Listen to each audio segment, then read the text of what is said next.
अब हम देखते हैं इस क्वेश्चन को, और हमसे पूछ रहा है कि इन तीन स्टेटमेंट्स में से मुझे करेक्ट स्टेटमेंट्स बता दीजिए।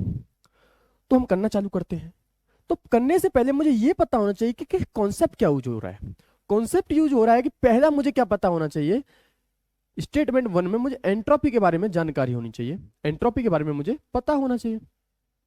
और एंट्रोपी मुझे ये पता होना चाहिए कि एंट्रोपी से क्या होता है, एंट्रोपी डिक्रीज होने से उसके स्पॉन्टेनिटी और नॉन स्पॉन्टेनिटी पे क्या फर्क पड़ रहा है। बस मुझे ये पता होना चाहिए, स्पॉन्टेनिटी का पता होना चाहिए, ठीक है। और स्टेटमेंट टू में मुझे क्या पता होना चाहिए, स्टेटमेंट टू में मुझे ये पता होना चाहिए कि जब गैस पे, जब सॉलिड पे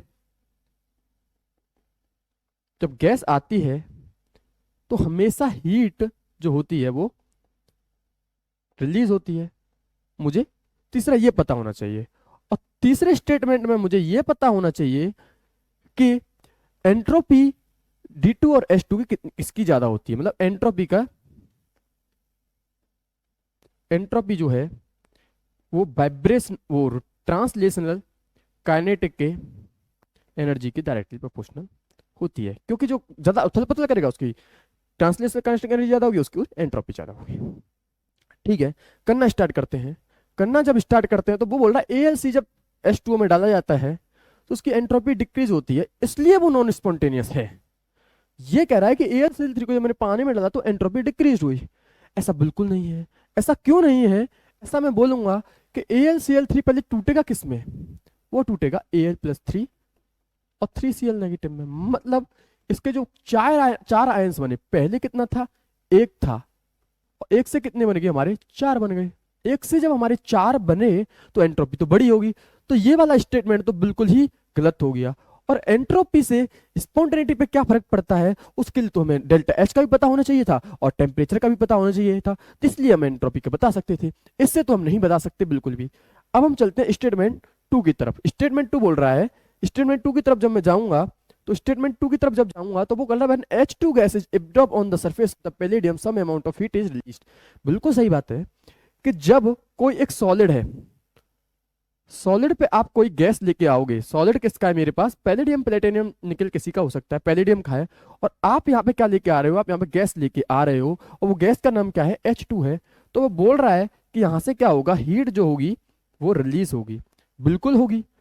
ऐसा क्यों होगा कि जब सॉलिड, जब पैलेडियम जब गैस आएगी तो सॉलिड क्या करेगा, उसे अपने साथ बॉन्ड बनाना चालू कर देगा उसकी, जो कि हम हाइड्रोजनेशन कराने जाते हैं जब इसमें यूज होता है। जब बॉन्ड बनेंगी तो बॉन्ड क्या हुई, यहाँ पे फॉर्म हुई, और बॉन्ड फॉर्मेशन के द्वारा क्या होता है, हमेशा हीट जो होती है वो रिलीज होती है, मतलब नेगेटिव होती है। इसे कौन सा बोलते हैं, इसे बोलते हैं हम अकल्शन। क्या, इसे बोलते हैं हम अकल्शन। अकल्शन के द्वारा हमेशा ही हीट क्या होती है, नेगेटिव आती है, क्योंकि हमेशा हीट रिलीज होती है, क्योंकि नई बॉन्ड्स फॉर्म होती है। ये एक सरफेस था, यहाँ पे हमेशा बॉन्ड्स क्या होंगी, यहाँ पे हमेशा क्या होगा, हीट रिलीज होगी। तो स्टेटमेंट तो हमारा बिल्कुल सही है।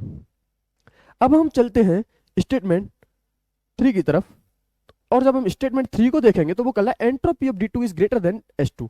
हाँ, और ये बिल्कुल सही बात है कि एंट्रोपी जो D2 की जो होती है, D2 की एंट्रोपी जो होती है वो H2 से ज्यादा होती है, कि D2 की जो एंट्रोपी जो होती है वो H2 से ज्यादा होती है। क्योंकि D2 में क्या होता है ना, ट्रांसलेशनल ट्रांसलेशनल जो काइनेटिक एनर्जी होती है, कौन सी इसकी ट्रांसलेशनल काइनेटिक एनर्जी होती है वो D2 की ज्यादा होती है।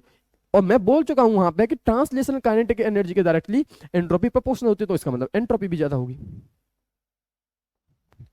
तो इस क्वेश्चन का जो करेक्ट ऑप्शन है वो है हमारा कि H2 भी सही है हमारा और H3 भी सही है, जो कि हमारे ऑप्शन नंबर हमारे बी में लिखा हुआ है। तो करेक्ट ऑप्शन नंबर, सॉरी, सी में लिखा हुआ है। तो इसका, इस क्वेश्चन का जो करेक्ट आंसर है वो हमारा सी, मतलब हमारा H2 भी सही है, H3 भी सही है, लेकिन S1 गलत है। तो इस क्वेश्चन का जो करेक्ट ऑप्शन है वो है H2 H3, that is option number C.